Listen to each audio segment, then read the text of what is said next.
राजा फिर से उसी पलंग पर सोया। लेकिन जैसे ही रात थोड़ी गहरी होने लगी तब दूसरे पाये ने कहा, भाई कल तुम घूम कर आए थे ना, आज मेरी बारी है, मैं जाऊंगा और राज्य में घूम कर आऊंगा। इस पर बाकी के तीनों पायों ने उसमें हामी भर दी और बोले, ठीक है तुम जाओ, हम तुम्हारा भार सहन कर लेंगे। और पहले पाये की तरह वह पाया भी रात को घूमने चल दिया। और सुबह 5 बजे के करीब वह पाया वापस आया तो वह भी बुरी तरह हाँफ रहा था। तो अन्य पायों ने उससे पूछा, भाई तुमने इस राज्य में क्या देखा? तो उसने कहा, अरे भाई कुछ मत पूछो, यहाँ तो वास्तव में ही अंधेर मचा हुआ है। तो अन्य पायों ने पूछा, अरे अरे बताओ तो तुमने क्या देखा? उनकी इन बातों से राजा का कौतूहल और बढ़ गया और वह कान लगाकर उनकी बातें सुनने लगा। तो इस पर वह पाया बोला, अरे इस राजा को तो कुछ पता ही नहीं है, यहाँ हर अमावस के दिन एक बड़ा राक्षस आता है और जो कि गांव के एक व्यक्ति को अपना भोजन बनाता है और उसे मारकर खा जाता है। इस बात से पूरे राज्य में त्राही त्राही मची हुई है और राजा आराम से अपने महल में गीत संगीत का आनंद लेता रहता है। अब कल फिर से अमावस है, इसलिए जिस घर से उस आदमी को वह राक्षस उठाकर ले जाएगा वहाँ मातम पसरा हुआ है। अन्य पायों ने पूछा, अच्छा कल कौन से घर की बारी है? इस पर उस पाये ने कहा, अरे कल वो कालिया हलवाई है ना, उसके पुत्र को ले जाने वाला है राक्षस। पर हम क्या कर सकते हैं जब राजा को ही इन सब बातों की ना तो खबर है और ना कोई चिंता। राजा यह सब सुनकर बहुत परेशान हो गया। उसने निश्चय किया कि कल वह खुद उस कालिया हलवाई के घर जाएगा और राक्षस का सामना करेगा। राजा ने सुबह होते ही पूरी व्यवस्था कर दी थी, अपने सैनिकों को चारों तरफ लगाकर, उनके हाथों में बड़े बड़े हथियार देकर, जिससे कि जब भी राक्षस आएगा तो उस पर हमला बोल दिया जाए और उसको मार दिया जाए। और ऐसा ही हुआ। अचानक हुए हमले से वह राक्षस एकदम घबरा गया और ऐसे भारी आक्रमण से वह थोड़ी ही देर में धराशायी हो गया और वहीं पर उसने प्राण त्याग दिए।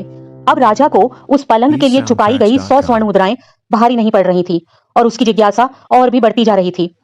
अगली रात वह फिर उस पलंग पर सो गया और फिर वही क्रम शुरू हो गया। इस रात तीसरे पाये की बारी थी। वह निकला और उसी तरीके से अन्य पायों ने उसके बाहर को सहन करने की सहमति दे दी। और ठीक उसी प्रकार जैसे पहले पाए गए थे, सुबह होते ही वह पाया भी वापस आ गया। अन्य पायों ने उससे पूछा कि भाई तुमने क्या देखा? तो वह भी उसी तरीके से दुखी मन से बोला, अरे भाई एक राजा को अपने राज्य के प्रति इतना लापरवाह नहीं होना चाहिए, इसने तो वास्तव में आंखें बंद कर रखी हैं। तो अन्य पायों ने पूछा, अरे ऐसा तुमने क्या देख लिया जो ऐसा बोल रहे हो? तो उस पाये ने बताया कि राजा की सबसे बड़ी रानी प्रधानमंत्री के साथ कल सुबह ही राजा को एक पेय पदार्थ में जहर देकर मारने की योजना बना रहे हैं।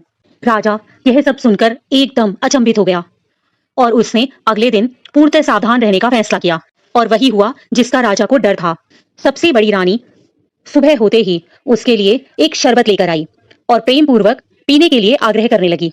राजा ने चतुराई से उसमें से पहले कुछ शरबत रानी से पीने का आग्रह किया। तो प्रारंभ में रानी मना करती रही, लेकिन जब राजा ने बहुत आग्रह किया तो किसी तरीके का शक ना हो इसलिए उसे उस शरबत में से थोड़ा सा शरबत पीना पड़ा। उसमें जहर इतना तेज था कि कुछ घूंट पीते ही रानी ने वहीं पर देह त्याग दी। और जब राजा ने सख्ती से शरबत बनाने वाले रसोइये से उसके बारे में पूछा तो उस रसोइये ने बताया कि उसने रानी और प्रधानमंत्री के कहने पर वह बनाया था। इतना सुनना था कि राजा ने प्रधानमंत्री को बुलाया और उसे मृत्यु दंड दे दिया। अब अगली रात के लिए राजा बहुत उत्सुक था। उसे बहुत दुख भी हो रहा था कि वह कितनी लापरवाही के साथ अपने राज्य का पालन कर रहा था। केवल हंसी मजाक और मनोरंजन के साधनों में फंसकर उसने अपने कर्तव्यों को किस कदर भुला रखा था। अब फिर से वही क्रम चलने लगा। इस बार चौथे और अंतिम पाये की बारी आई और वह घूमने के लिए निकल गया और सुबह होते होते तक वह भी वापस आ गया। तो अन्य पायों ने उससे पूछा कि भाई तुम क्या खबर लाए हो? तो वह पाया बोला, राज्य के अंदर की व्यवस्था तो अब बहुत कुछ ठीक हो चुकी है, लेकिन अब बाहरी आक्रमण की बारी है। राजा का पड़ोसी राज्य जो अपने आप को राजा का मित्र और हितैषी बताता है, अंदर ही अंदर राजा के राज्य पर आक्रमण करने की तैयारी कर रहा है और वह अगले 2 दिनों में ही राजा पर आक्रमण कर देगा, जिसके लिए राजा ने कोई तैयारी नहीं कर रखी है। इतना सुनकर राजा ने उस पलंग बनाने वाले कारीगर को मन ही मन धन्यवाद दिया और सुबह होते ही अपने मंत्रियों की एक सभा बुलाई और युद्ध की सारी तैयारियां शुरू कर दी, जिसका उसके पड़ोसी राज्य को बिल्कुल भी पता नहीं था। पड़ोसी राज्य के हमला करने से पहले ही राजा शौर्य सिंह ने उस पड़ोसी राज्य पर हमला कर दिया और उसकी सारी चालों को विफल कर दिया। अचानक हुए हमले के कारण दूसरे राज्य का राजा संभल नहीं पाया और मैदान छोड़कर भाग गया।